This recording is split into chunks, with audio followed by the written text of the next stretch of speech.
Hi class, Mr. Debski here.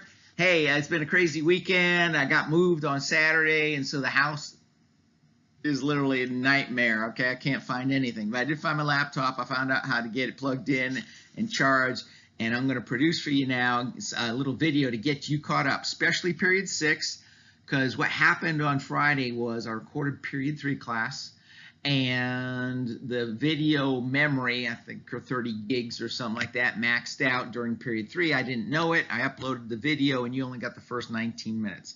So this should be about 15 or 20 minutes long, I'm hoping, and just to cover the notes that I covered with period 3 on Friday, and so everybody's on the same page before we get to class on Monday, tomorrow, because today's Sunday and it's halftime during the Patriots game. So here we go.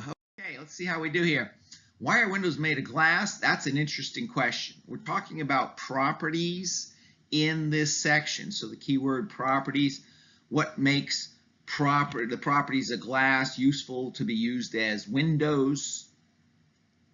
And during period 3, somebody answered that question. It's clear, okay? So windows are actually made of silicon and oxygen, silicon dioxide predominantly, glass is.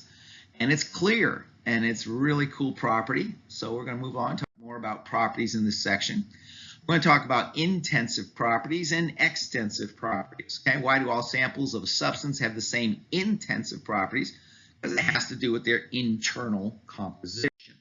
But before we do that, when we observe something around us in the world, in nature, whatever the case may be, we always pick out its properties. These are mostly, in English terms, the adjectives that we would use in front of a noun.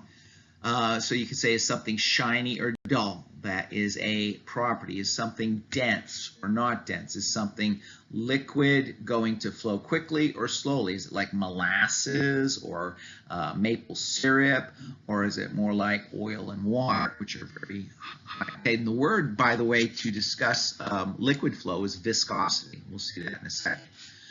In a gas, is it odorless or does it have a smell? That's a property. Does a rock produce bubbles when it's exposed to acid? That's a property. It's not a physical property. It's actually a chemical property, which we will talk about in section 4. Properties used to describe matter can be classified as extensive. We're going to look at that definition in a minute, and intensive. And we'll look at that definition in a minute. And then we can have physical and chemical properties as well. So throughout the 4 sections of chapter 2, we're going to discuss all of these different types of properties.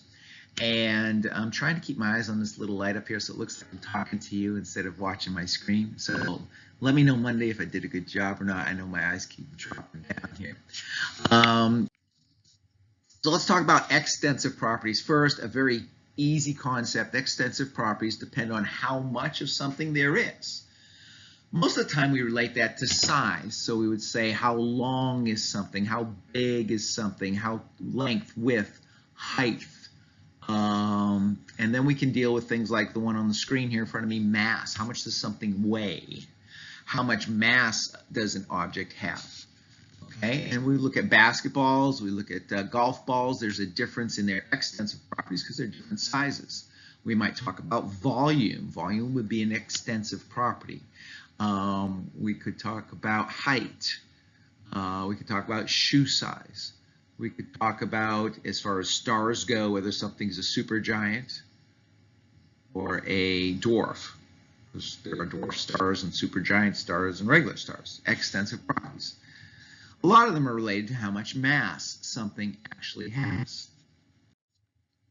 And here's what I mentioned before, volume. The volume of a basketball is much larger than the volume of a golf ball. Extensive properties, here's your definition, depends on the amount of matter in the sample. Again, usually it's related to size, but not always. So again, you can stop and say, are there other extensive properties? You can Google it, of course, but think about it and see if you can come up with some others on your own. I think I've mentioned most of the obvious ones already. Now, intensive properties depend on, and this is my way of remembering it, the internal composition or internal properties of a substance. Okay, so it's not based on the mass, it's based on the material. So if we're talking about basketballs, if I got any ballers in the room, You might know about buying basketballs. You go to Walmart and buy a basketball. You can buy a real cheapy one with a plastic cover.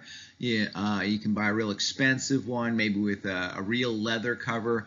They have composites, which are a mixture of leather and rubber and plastic and other materials. But it depends on what you're going to use it for. But all those different coverings or substances for a basketball are going to have different intensive properties. They might bounce a little bit differently. They might have a little bit of different grip, so you can palm a ball easier or more difficultly, depending on the material. Some of them might wear out faster outside than inside, so you have some balls you want to use outside. You have some balls you want to use inside on the inside court. Lots of different coverings, lots of different materials, lots of different intensive properties. Every company is always looking for a way to sell their product to a unique market, and that's by marketing their properties. Okay, and there's again water absorption. By the way, I don't know if I can go back. It's not on me back up. So some materials like leather would absorb water, whereas some materials like plastic won't absorb water. So that's another reason not to use a certain type of basketball outside versus inside.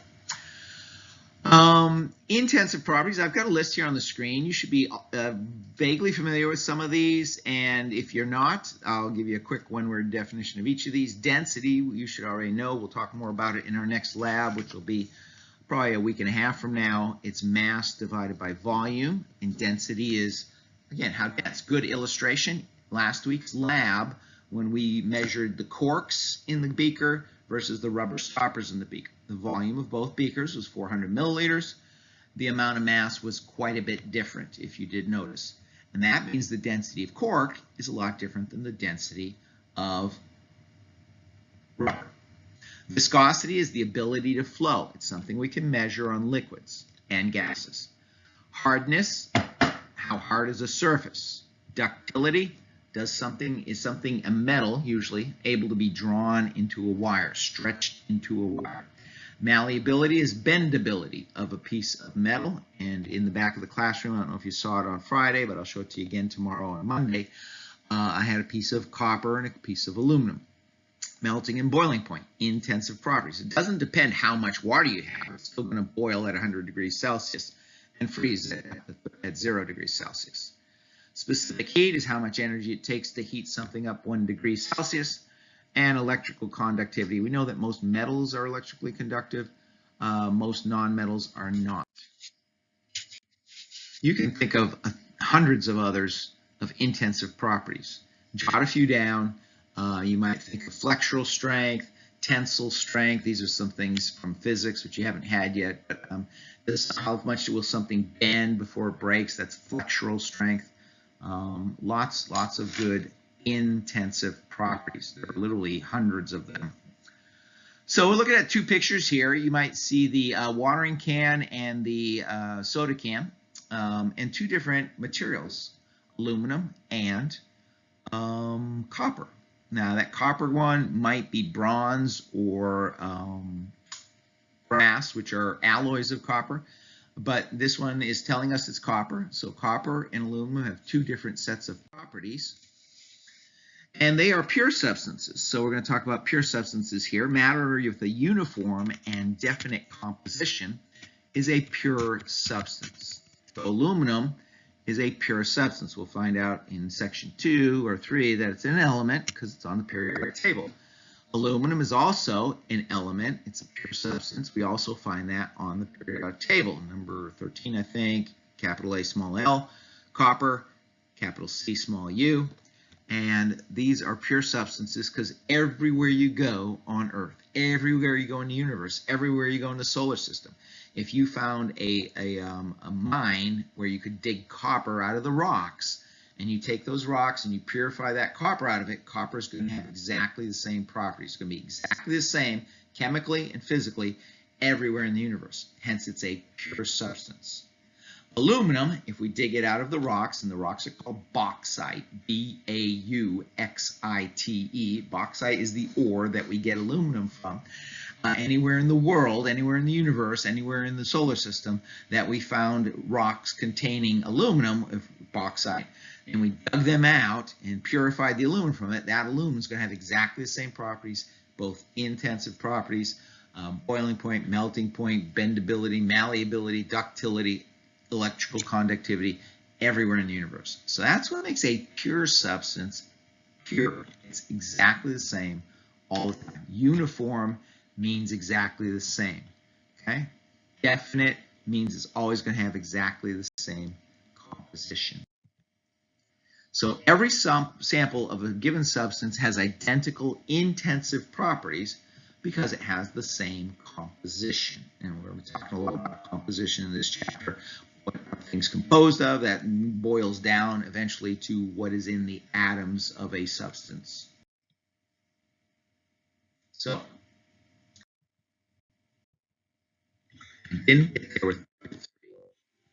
So I'm going to stop right here for now, okay? And somebody remind me on Monday that period 6, we stopped.